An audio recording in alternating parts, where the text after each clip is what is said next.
Hi! So you may be wondering what this poster session's about. Well, it will be based off of my research into the use of social media for professional learning, or professional development. It stemmed from my middle school students who were highly creative, highly intelligent, yet failing many of their classes. And we had some talks about why that was. And they basically weren't engaged in their classes. And so, as I thought about that, I thought about instruction. Because to me, one of the key elements is instruction. There are a lot of other factors, but the ones that I can kind of control is instruction. And so my research evolved and went into how teachers were using social media for their professional learning, and could it possibly be used for professional development. We all know that classroom instruction is key to student engagement, or at least one of them, and even more challenging in the current remote teaching situation that so many of us are finding ourselves in today.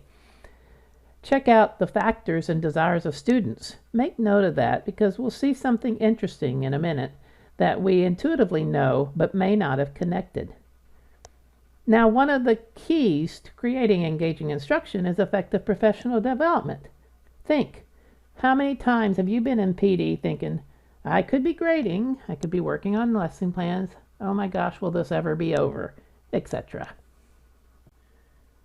So, I researched a great deal about the problems with professional development, and yes, school districts are trying, at least most of them, are trying to improve. There's still room for improvement, but professional development is also expensive.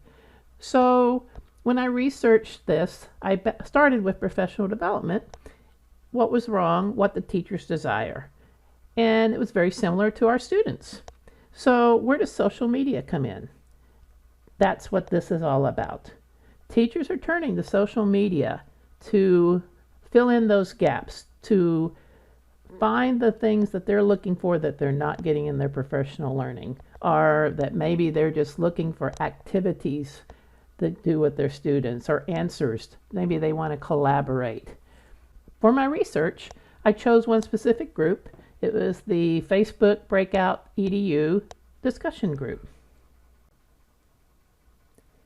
In this poster session, I'll discuss some of my results, some of what I found, and it was very interesting because even just within Facebook Breakout EDU, there were conversations that you'll see examples of where there was incredible learning and sharing and collaboration, and just sometimes, that reassurance that teachers need. I found several recurring themes within the use of social media, and I will talk about the results and some of the recommendations for the future. I know that many of the teachers in my district utilized social media when we made the sudden change to virtual learning. Suddenly I was getting questions about Bitmoji classrooms and Google Classroom and Seesaw, and some of those things we already had in place but had not been fully utilized. So it's an interesting time we're in, and my research, I believe, fits right with it. I hope to see you there.